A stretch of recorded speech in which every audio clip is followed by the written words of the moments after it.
What's up, everybody? Welcome to another episode here of Radio Wigwam, a Palangi studio vlog only every Wednesday. Actually, it's Tuesday night here, right?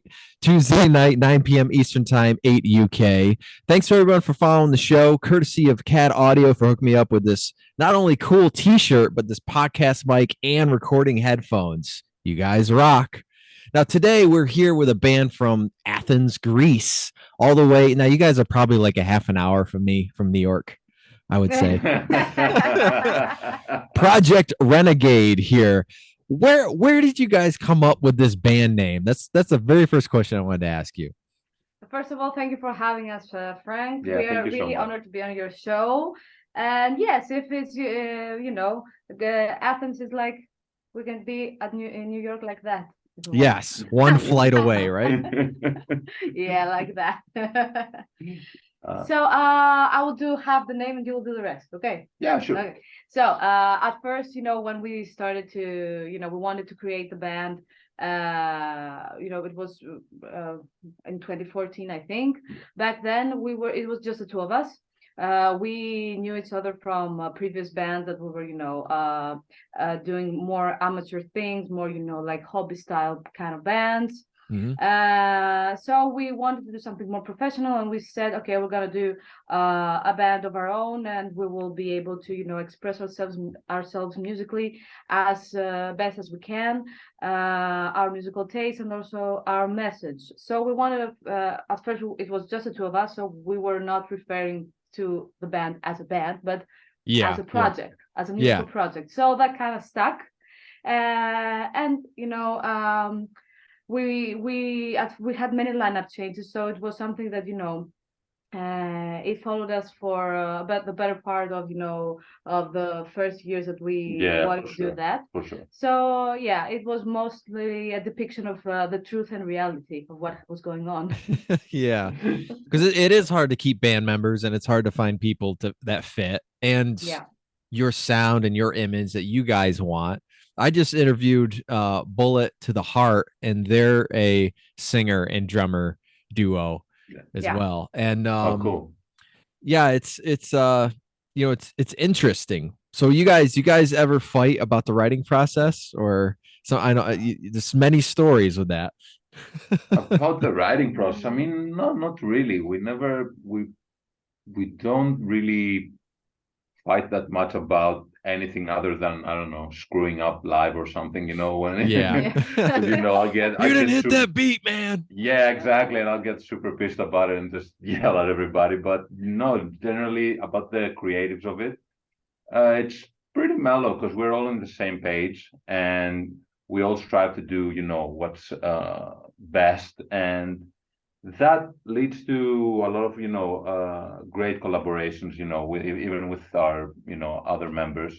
But ever since the get-go, we were very much on the same page, we knew what we wanted to do. And when it came to like pushing our limits to create, to diversify our sound and create, something new, we always did it, like together. I mean, I Yeah. remember, like at the beginning, I was hardly even playing the stuff that I'm playing now. It was much more simpler, and then I was like, well, I got to challenge myself, and I want to do this and that. And then, Marianna just said, yeah, I feel the same way. I just want to, level up my game. And so we don't fight about that stuff. Like, the That's a creative good is, thing then. yeah, it's Yeah. it's a very Yeah. harmonious, You don't want that existence. tense atmosphere. You know what I mean? You want it Yeah, very man, mellow. and it's, and we're Greeks, so we're very quick to just end things like that. If something just messes up, we're like, it's broken now. We're stopping. It's Yeah, yeah. new. Let's start a new band or whatever.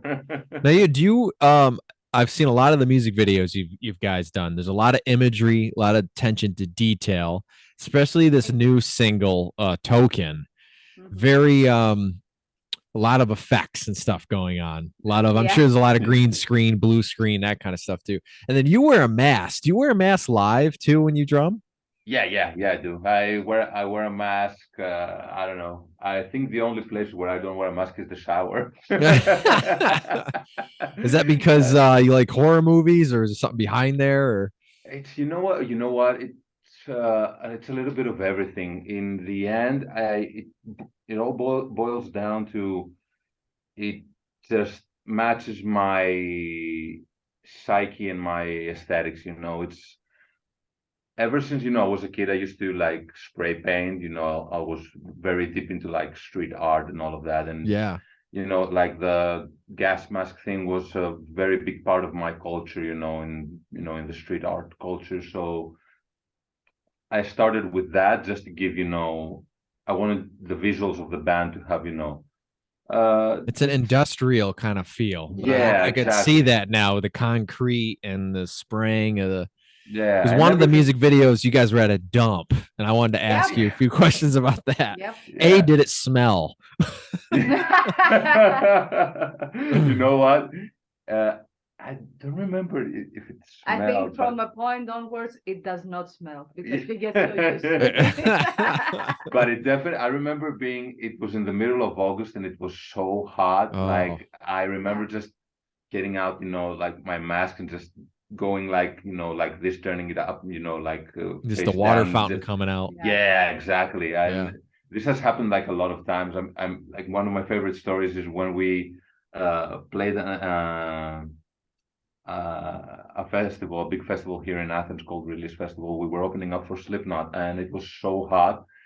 And the Red Cross wouldn't let me on stage with a mask. They were like, "You're not going on wearing that." And I was like, "What do you mean? That's like it's like my thing. Yeah, What do you Slipknot expect me to can. Come do?" on. Yeah, exactly. And they were like, "Well, they're playing at night. It's a whole different thing, and it's going to be way colder then." And I Uh, was like, I'm getting on that stage. Like, if I have to fight you guys, I'll fight you guys. Like, I worked my butt off to just say, to I'll open up sign for. anything, man. If I pass out, Yeah, so be it. and literally, I was sweating so much that the sweat had built up in my mask right below my nose, and I was breathing through my nose, and I was making bubbles, so it was tickling my Oh, nose. wow. Do you have duplicates of the mask? Like, do you make your own molds for that kind of stuff? It every mask is a little bit different. It has its own history, like the first one was, like I said, my spray paint mask. It's something that I've kept for years and years. After than that, I worked, with a couple of artists to create some new molds and some new designs. Yeah. It all depends. Some are just maybe I remember I'm having, like I have one, no, two that I just found off the internet and just thought they were cool. Some of them have like a deeper like history. They're more, like a signature style that I created on my own. Oh, okay. It's a lot of yeah, it's a lot of process, man. But I like to keep it, I like to keep it fresh. Like every new artistic output that we have for me has to have like, two or three different masks because it represents the three core emotions that I was going through that period, and hence it's also like I might see something like historical wise, like I did with the Oni masks, and I was very deep into Japanese culture and what that meant, and Yeah. how I related to that. So I was like, yeah, I'll wear that. I'll wear it, uh with a big, like I was very proud of taking something from a different culture and making it my own, Yeah. Yeah. How to reutilize something like Yeah, that, bring it in. exactly. I Yeah. see you're a big fan of Batman back there too. Yeah, no, I'm a big fan of comic too. Like this is my That's baby cool. right here. Okay, It's I see Spider-Man, and I that's a cool idea. yeah, I'm a full on, comic book fanatic, man. It's literally my religion. I grew up with comics. Had to sell the entirety of my Spider-Man collection to buy my first drum set. So, Oh, there you go.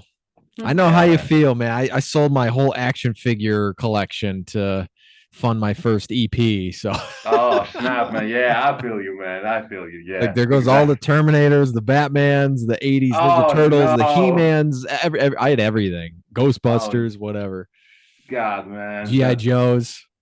Yeah, I know. It just sucks, right? But you have to do it because, like, the power of music just calls upon you or something. Yeah, I have a little bit I saved. I'm a huge Terminator and Aliens fan, so I could not sell those. Yeah, But man. everything else. Now the voice of the band here. I told you guys I'm Italian, so Marianna, if I pronounce it that way. Yeah. Okay. Everyone's like, I was on a show in Mexico, and the guy's name is Mardonio, and I go, I can't say it with the Spanish accent, so I go Mardonio, and they go, man, you're Italian.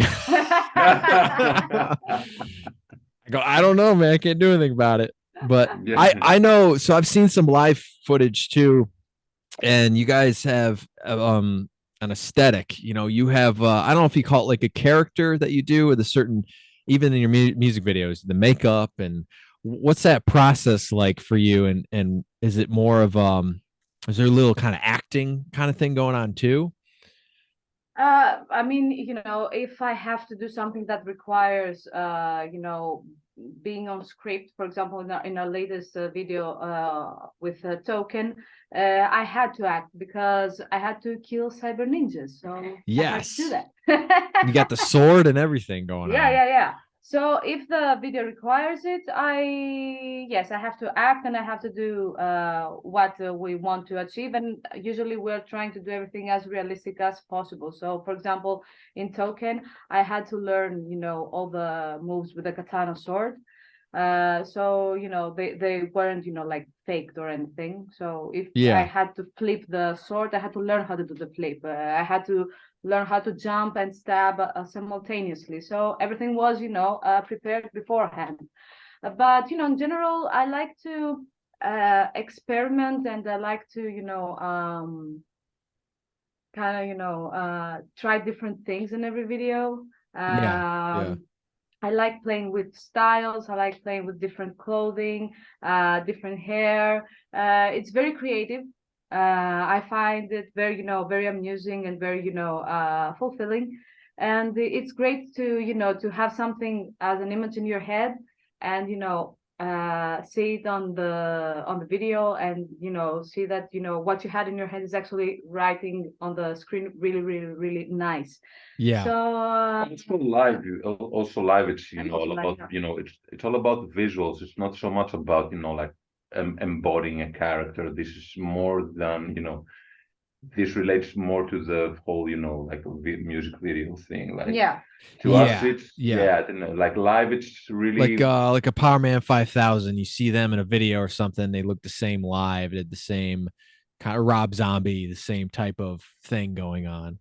Yeah, I mean, yes, and not yes and no. I mean, yes, no way, because it's it really stems from who we are. Like, I really can't play without a mask in the in this band, and Marianna can go out without all these like magnificent makeup that she does and the hairstyles and everything, because it's a part of a big collection of stimuli that Yeah, for sure. And I think the whole visuals at each exact moment is also a depiction of what we want to do, what we want to give to our fans and to the audience as aesthetics. I mean, right now we have a kind of futuristic cyberpunky style that kind of goes with the album, that has that type of aesthetics also musically. Exactly, yeah. So it's also embodying the musical vision also in the visuals.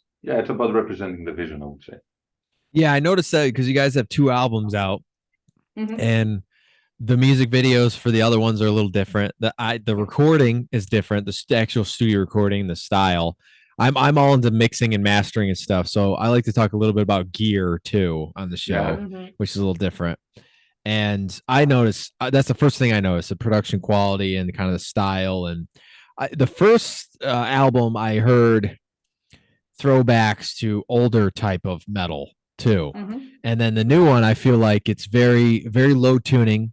But like you said, a little I don't know what I call it, techie, but the science part of it, that's in your music videos. Kind of like Starset is kind of doing some stuff like that, or maybe it stems from, I don't know if like Breaking Benjamin was like the first band that kind of incorporate some of that stuff, but it's very I mean, it's very with the screen formats, because I'm also a film guy. You know, you have 4K and 6K and 8K. Mhm. That kind of style was not possible back, you know, say in the 90s and things. I mean, you go back to NSYNC, they kind of did a music video like that. It was the most expensive music video ever made. And they did a music video with kind of like them in robot suits and stuff, but it wouldn't be possible back then as it is now, and cost effective too, I would say. Sure.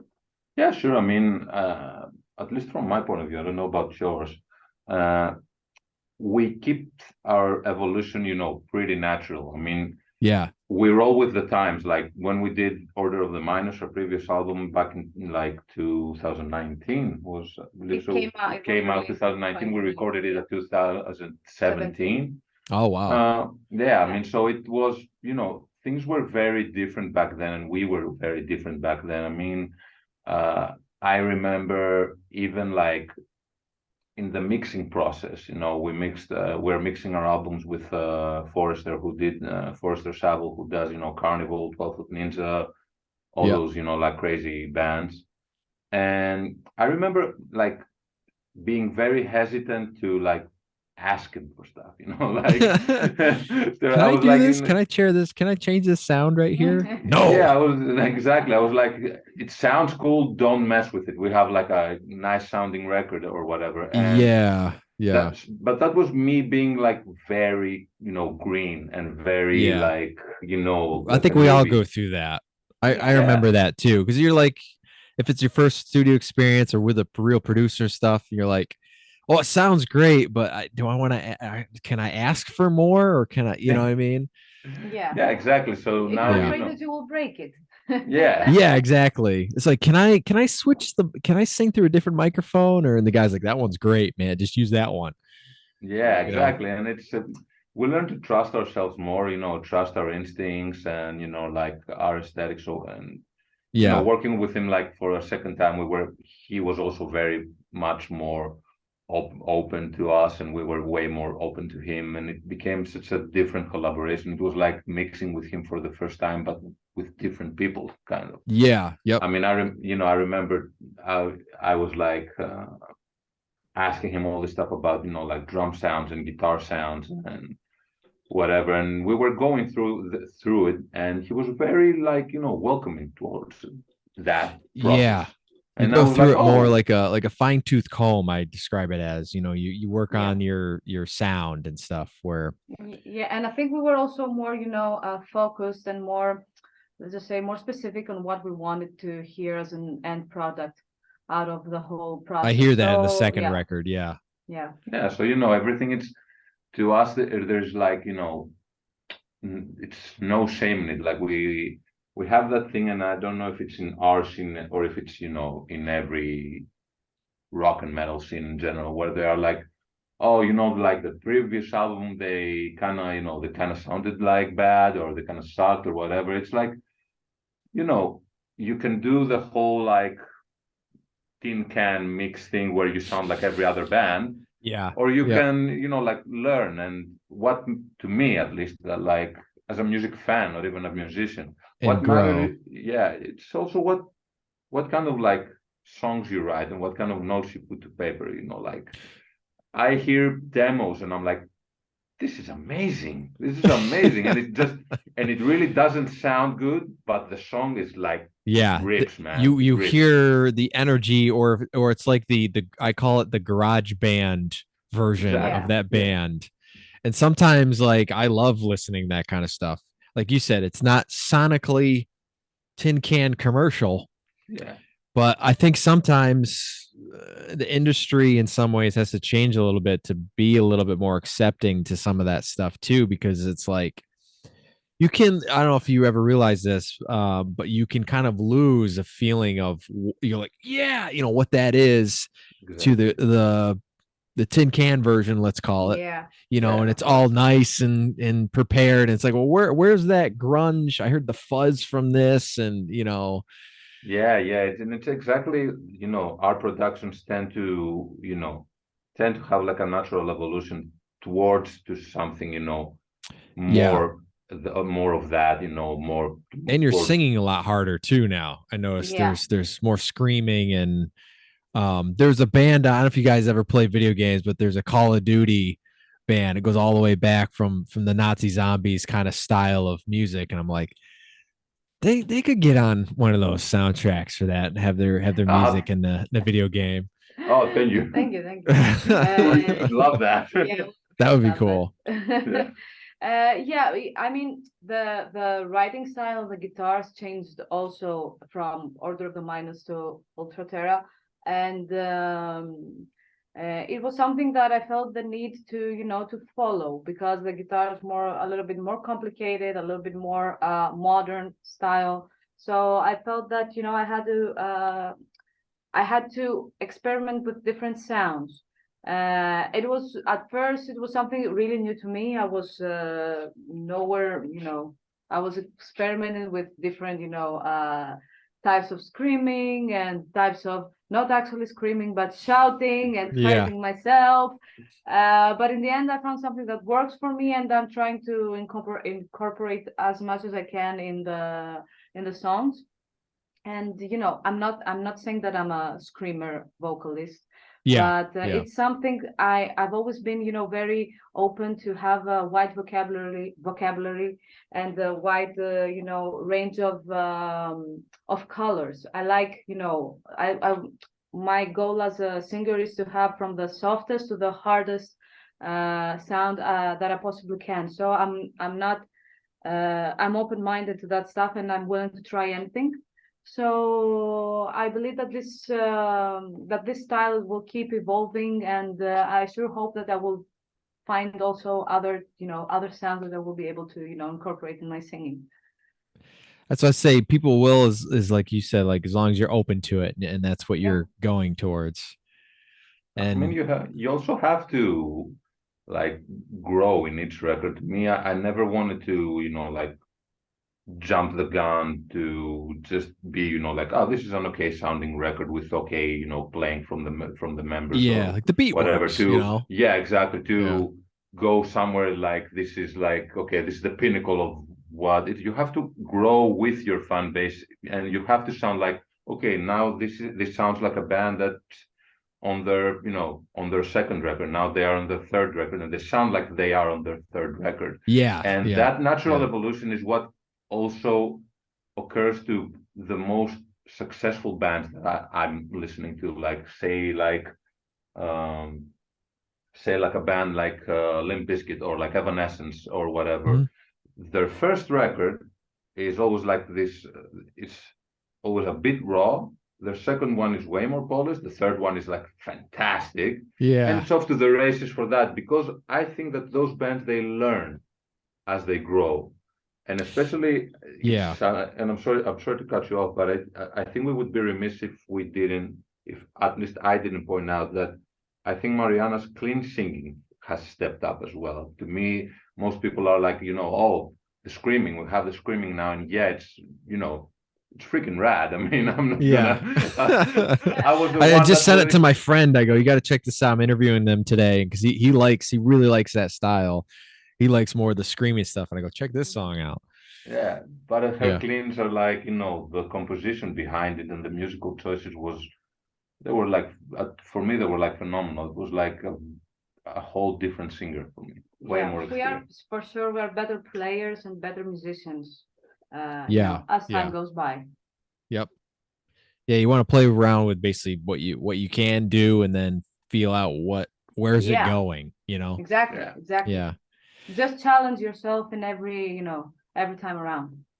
So I like to I say, you know, I like to talk about gear and stuff like that. Let's talk about, is there any drum warm-ups and vocal warm-ups you guys go through, and like do's and don'ts for what you eat and drink and all that good stuff? Oh, nice.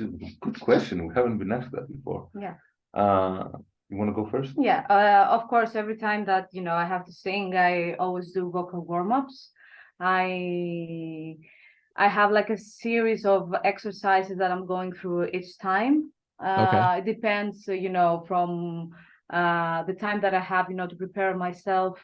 It will be around 20 or 40 minutes, something like that. Yep. Most of the times I want to, you know, aim for the 40 minutes vocal warm-up. What I have to do, and it really kills me every time, is that if we have like a festival show that is, you know, like 12 or at 12 o'clock in the morning or at 1 o'clock, I have to get off the bed, you know, like 5 or 6 o'clock in the morning. It's Yeah, tough, because isn't I it? can, yeah, because I feel that my body is not prepared if, you know, if I don't have like a 5 to 6 hours before performing, if I'm not awake. I Yeah. cannot just wake up and go and sing. That's something that I cannot that cannot happen for me, unfortunately. And as far as food, personally, I do not eat before performing because there's a lot of movement on stage. Yeah. And Yeah. every time that I have tried eating, I most of the times I will have that like a gag reflection Yep. You get a little bit reflex, of sorry, a gag reflex. Yeah, and I'll probably at some point I will throw up on stage, and I don't want to do that. Do you have like Yeah. teas or just a lot of water? I will drink a throat comfort yogi tea before I go on stage, or in the morning, and lots of water. Just Yeah. that. Yeah. Yeah. What are Yeah. your warm-ups like for vocals? Are they more scale-ish kind of stuff? Or are they more like sounds and Can I demonstrate? sure? First time here, Radio Wigwam demonstration. Yeah. So for everyone who doesn't know how vocal warm-ups have, That's what I like. Yep. At first I will start with tongue trills and vocal and lip rolls. It's like and stuff like that. Mhm. And then I will do scales, of course, and then maybe what I've also found very good for belting and more, you know, like more dynamic singing is speaking on notes. For example, I will say a phrase on a note, and then I will speak a phrase on a note, and then I will go up, up and up and up. Okay. Yeah, for example, is I don't know, like bring that back, bring that back, bring that back, bring that back. So you know, you start, you Okay. know, doing stuff I like never that. heard of that. That's cool. Yeah. I like that one.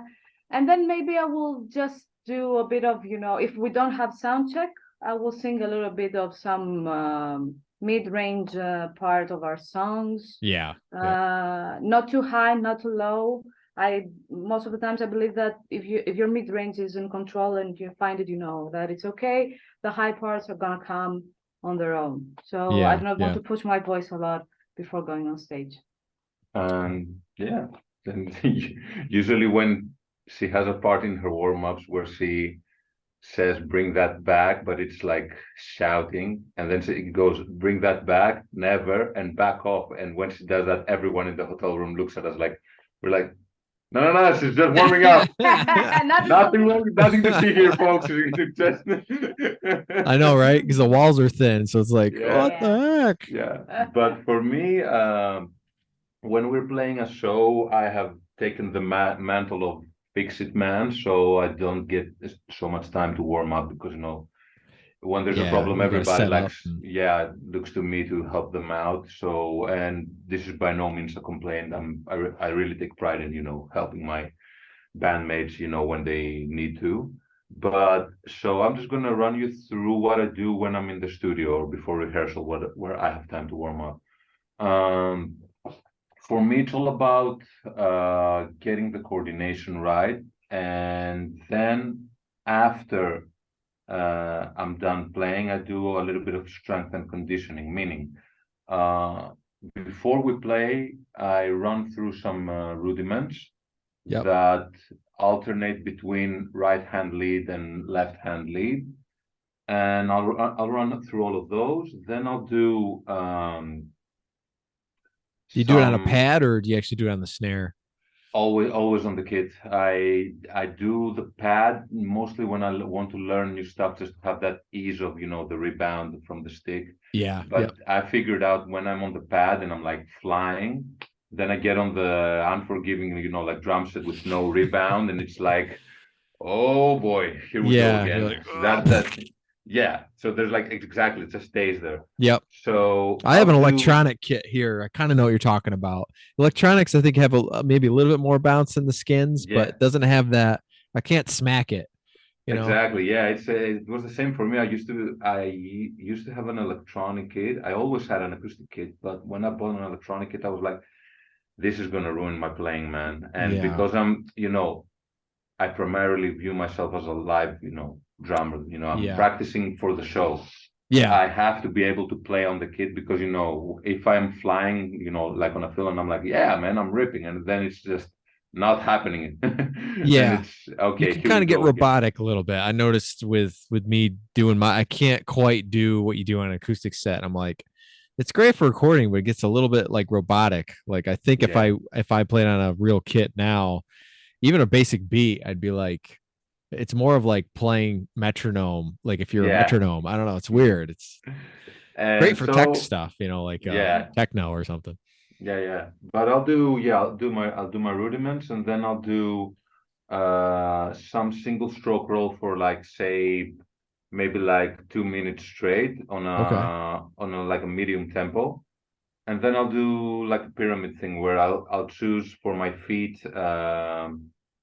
They do this thing like I think it's called the pyramid exercise, where you start with like 8 notes, and then you go to 16th notes, and then to like, or maybe like 8 notes, and then 32. triplets, and up to 32, and then Yeah. come back down, Yep. so I can get the coordination right. And then I do 2 minutes of like rudiment combinations where I'll take not only one rudiment. Let's say I'm playing like a Swiss Army triplet. I'm combining all of them. Like I'll play one bar of like a paradiddle, and then a double paradiddle, and then a radamacue and whatever, and just combine them just to Yep. confuse my brain and get it, like moving. Yeah. And after that, I play one song, very lightly, just to get the muscle memory. We play with the rest of the guys come. We play the set, and after the set, I'll do uh, 30 minutes of playing double bass, 32 notes to 16th notes, and back up for like, let's say 16 bars. I used to do 32, but I'm getting older. I'm getting older, and you the responsibilities are more, like the dog has to go for a walk or whatever. Yeah, you do play a lot of double bass. I noticed that, and I was like, that's a that lot to stamina to keep up. that was one of the things that I challenged myself with. I was always I grew up being like a hardcore and new metal kid, so there wasn't a lot of double bass in there. Yeah, And yeah, suddenly, all those crazy bands come out there, like like Meshuggah, or I don't know, whatever, and they're all like ripping double bass players, like Devin Townsend's drummer and whatever. And I was like, okay, well, if I have to not sound like a 90s drummer anymore, I have to do something. Well, double bass was always something that interested, that was my interest. I love a good breakdown. I love a good, double bass part. So I was like, yeah, let's go with that. Let's see what I can do. By no means I am where I want to be. I'm not, of the mind. I don't want to be like super fast. Let's say like a George Goliath or like Dirk Verburen yeah, from yeah, Megadeth. I think yeah. that's Oh a little yeah. bit too robotic for me. Like all the thing. Yep. But I want to be able to do the stuff that I have in my head. So I'm in a pretty good place right now. Gotta do. I have to study a little bit more. So I'll do, just to finish that answer. I'll do 32 to 16th notes, double bass, and then I'll do uh, a single stroke roll again, but at my maximum speed for like 1 minute straight. Okay. And then I'll take like a 2 kilo weight, and I'll just work on my muscles, mostly on all the tendons that have to do with me playing. So I'll go like this for 30 seconds. I'll go like this for 30 seconds, like this. And it's, and then a circular thing, because I used to have severe tendonitis, like my hand would cramp up and would stay Yeah. like this. And literally the only move that I could do would be like this, which is Oh nothing. wow. Yeah. Yeah. So How after, did you fix that? How'd you work on that? Just stretching and a lot of warm ups? Well, the stretching warm-ups, and I had like a 6-month physiotherapy, which was hell. I was in so much pain. Oh, wow. Yeah, and I was like, I'm never going back there. I'll have to do it right. So Yeah. every time, just to warm down and get those tendons working, I'll do I'll do some weights. And yeah, that'll be it. If I was playing on a show, I would love to have like 15 minutes to go just through some rudiments to get the muscle going. But like I said, I'm running here and there and helping everybody. There's no time for me to do that. Yeah, and everybody out there who doesn't know what some of these terms are, now's your chance to look it up and learn something new. Yeah. I know what they are because, Yeah. but yeah, it's interesting. Everyone, I always ask their warm up process and food and stuff because some people they just go out and do it, and not that they don't care whether or not to blow their voice or their wrists out. It's just I think it's just kind of so natural that I don't need to warm up. I Yeah. think though, all of us Lucky at a people. yeah, people. at a certain point, we all need to warm up somehow for a little bit. I was like that where I go, no, I can just go up and do it, and then now I'm like, kind of need to do some things beforehand. I can still do it that way, but am I gonna be able to play 10 years from now? Let's say, Yeah. That's exactly it, Um, though. Like that was it for me. I could just go out there and do it, but especially like you said with food, and like Marianna said, like for me, diet is the most important thing. The lighter I feel, the better I feel when I play live. yeah, we don't want to be so light that you're like, I'm weak. Yeah, exactly. Not Yeah, like that. so it's very it's very tough. I know certain a lot of no dairy and stuff like that is kind of no good for singles, before Yeah. Yeah. performances, and I don't know, a lot of different stuff. There's so much thing you need protein after a performance to build your vocal cords back up, Yes, of course. and it's all interesting world out there. But what I was going to ask you, what type of microphone do you use live? I have ended up liking for my voice and think in my ears it sounds better. The Sennheiser brand. Yep. I use the wireless G4. yeah G4, but the mic is A lot of the rock guys, metal singers use those. 935. I think it's a 935. Okay. Yeah. I have the box here. I can go and look if you want No, it's a 935. Yeah. They have like a I think the Sennheiser microphone makes my voice a little bit warmer. Yeah, I was gonna say smooth. There's like a smoothing effect to it. Yeah. And, yeah. You ever use Shure? Yes, of course. I've tried for many years with the Shure. It's just when I decided to, okay, I'm gonna go and choose my mic and not just use whatever mic is available. I want it to be like a conscious decision. I tried a bunch of different brands, and then I ended up with that one. Yep. And you want cordless too, so you don't step on the cord. Some there have people been many accidents with cords in my life, and some people they like the cord though. They do. Just I don't know what it is. They they do for me circus moves. Sound wise, the cord, a mic with a cord has a way better quality than the wireless mic. That goes with guitars and bass as well. That's true. It's not convenient, if you're on a large stage, it's not convenient, to just drag a 10-meter cord everywhere. Somebody's gonna, trip over it, or it's not long enough. An accident is waiting to happen. So Yeah. I've always been like, people that just sing are so lucky they can move around the stage. I sing and play guitar, so I never can quite get out of my little box. Yeah. Right. And I'm just like, oh my God, they're lucky. It's like somebody's like, well, why don't you use a wireless mic? I go, why? I have to play guitar. Do you find comfort though? I heard like a lot of people that that are guitar players and singers as well. They're like like this is my safe space. This is like my shield right now. Yeah, you don't want to move out of that little thing. You're worried you're gonna hit the wrong button or something's gonna go wrong. And there's certain things like you talk about microphones, but even for guitars, like you guys use a lot of low tunings. I don't know if they use baritones or if they use stuff to detune the guitars. But I bought a guitar that has an Evertune bridge. So Yeah, now when I sing, at least like the first low string, because that was my biggest problem, it always going out of tune. Yeah. exactly. You don't want to worry about that when you're singing, you know, Oh or man. being in a band. Yeah. Yeah. I mean that bridge is something else. We play with Evertunes as well, and Yeah. I realized that, in a lot of our productions, this was what was like bugging my ear so much, that pitch shifting going like bow wow wow, and you were like, Mhm. oh my god, like what is the note? I don't get it.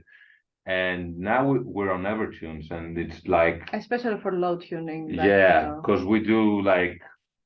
I would do like a drop 7 string with a baritone guitar, and we Okay. wrote the new single with a guitar without an Evertune, and it was such a hassle. We were tuning like a million times, and Mhm. again, and oh my god, that was a great take, but that note in the end, so Because the went string's so sharp. low, the sound wobbles like a bass guitar Yeah. almost, and Exactly. it's not a bass guitar, so Exactly. And yeah. it's, now for our new stuff, for some songs, we are even going lower, and I was like, okay, this is it. Don't Yeah. even think about don't even think about bringing a guitar that doesn't have an Evertune. I know some of the songs off the first record, they sound higher. They sound like they were in a higher tuning, maybe like D uh, standard or C or something. we were doing drop B on a 6 string, and we were doing a B B standard standard on a 7 string, and and drop A on 7 string. yeah, drop A is on a 7 string is our main tuning. Right now, but Yeah. but I think that B was the Yeah, B standard, I think, was our yeah, main The tuning for a higher one. long for the time. one. Yeah, Yeah. B's up but there. yeah, and but in our first EP, we were on drop C. Yes. So yeah, Yeah, that's what I heard then. Okay. yeah, Yep. Mhm. that was the first one I'm a where drop C guy. I love drop C. I love drop C, dude. It's Mhm. Yeah. amazing. That's a great tuning, and And you can believe do it a or lot not, of D sharp. If you guys ever play around with it, it's not quite standard. It's not quite yeah, D, when you drop yeah, it. So it'd be C sharp dropped. It's got a different energy to it, which is kind yeah. of nice. Must make you feel a bit, like uncomfortable if you are like used to the either like E standard or like D. Yeah, it's like Must what do you be, do? yeah, Yeah. exactly.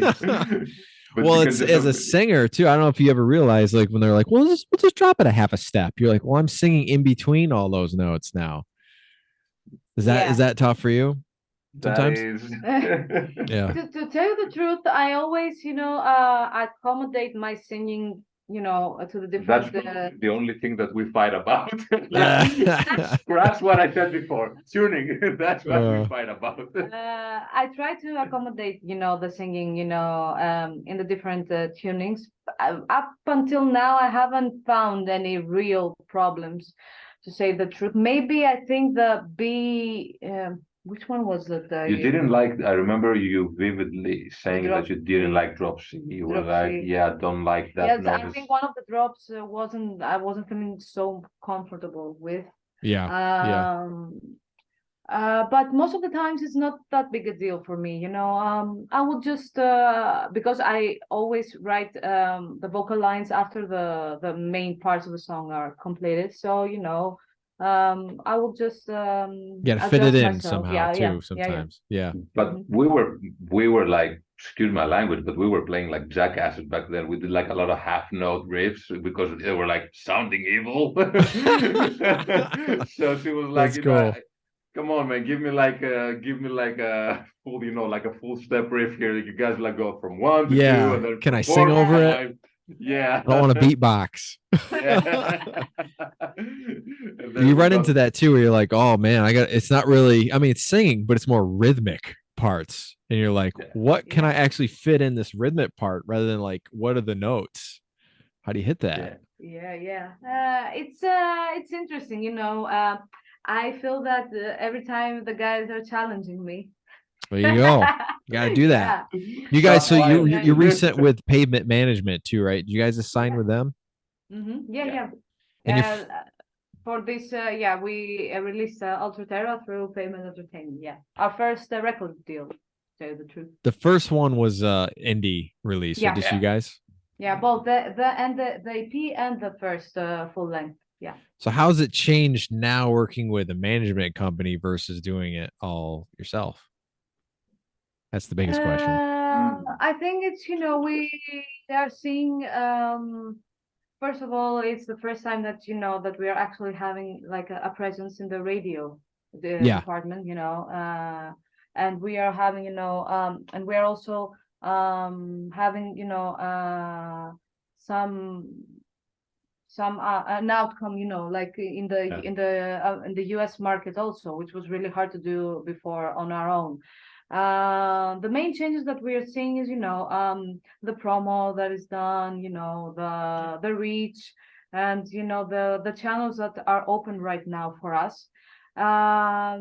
Pavement is really, it's a very cool company because they don't want to control you creatively, or they don't want you, to point you on what to do if you are not feeling comfortable to do they it. So advise you like maybe this single would be better than this, or they would say like, no, we don't?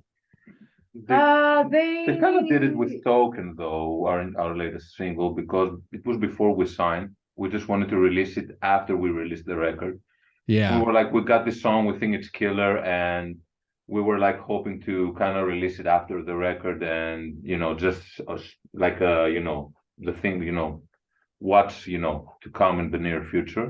Yeah. And they were like, if you feel like you have a powerful song, like you said, it's a killer song, then put it on the record now. That's what we advise, at least, and we heard them, and it paid back tenfold. Just that they never told us, do that as a promo song, or do record a video for that song. They really believe, in the artistic choices that we make, and I think that's their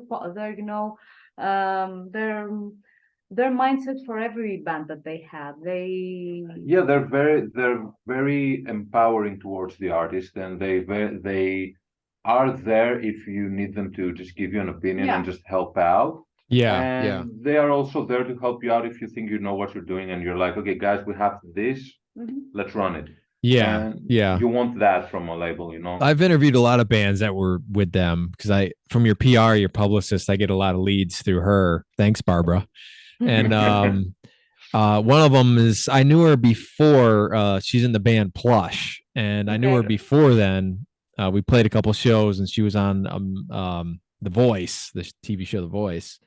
I know she was with them too, and I'm always curious with different managements versus like record companies and that kind of stuff. And I know it's a lot of indie artists now are, they have management and stuff, but there's not really like a record company like the old days, where it's like you're signed to RCA and this is what you're gonna do and that sort of thing. So maybe now there's more control, but there's more financial input from the band, rather than like a label coming in and saying we're going to give you an allowance or a loan, and then you're screwed.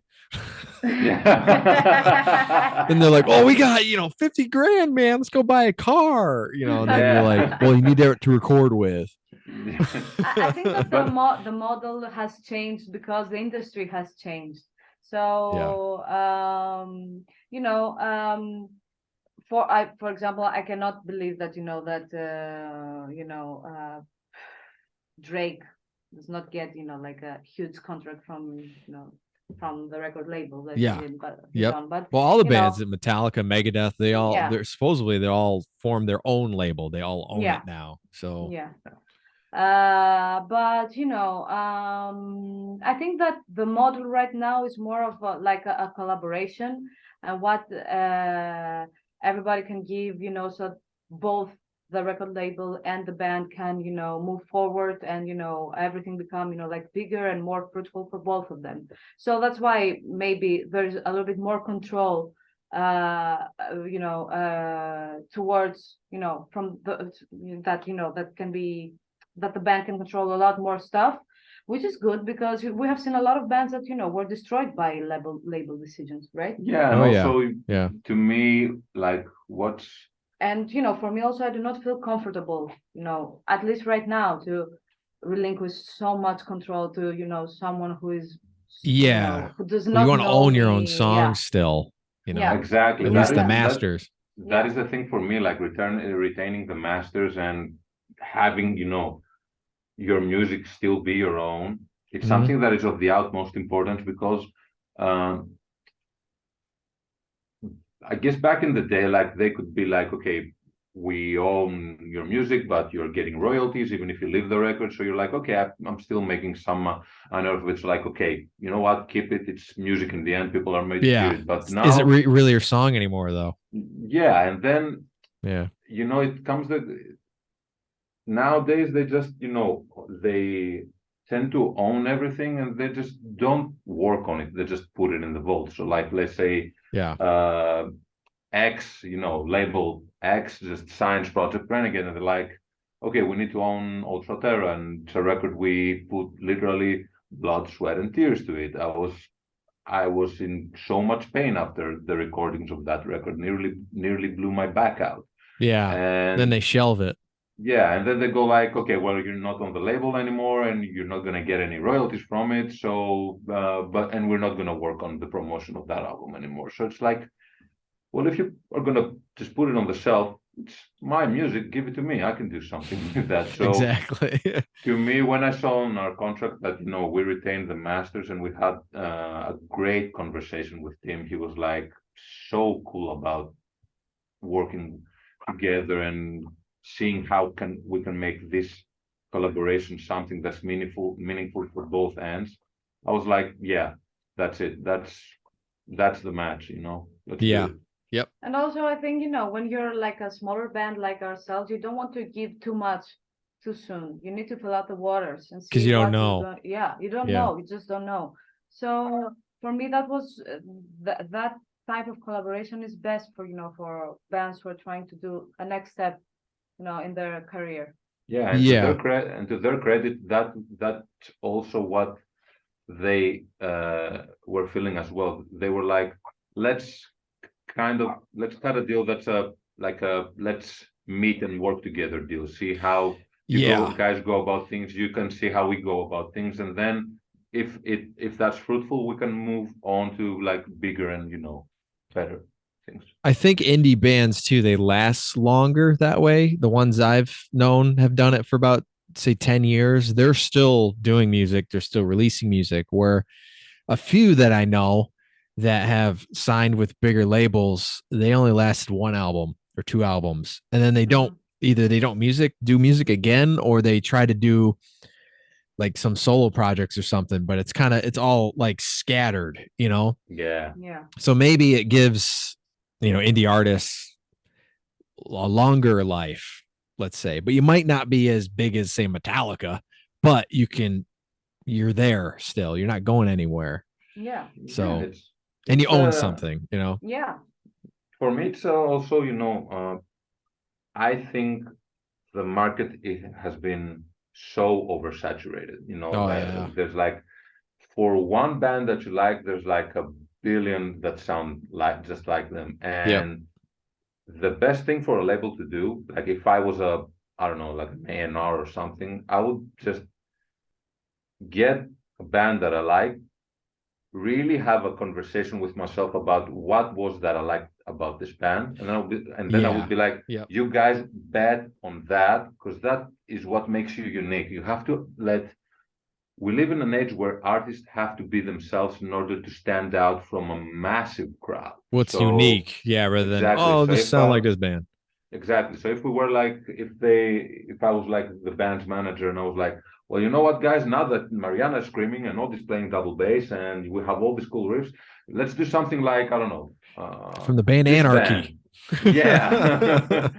And you're like, well, we're not, you don't want to be like copycat of someone else. You have to be unique. So let me do me, and let's see where it leads us. If it flops, it flops. If it's successful, it's successful. But it damn sure is going to be different.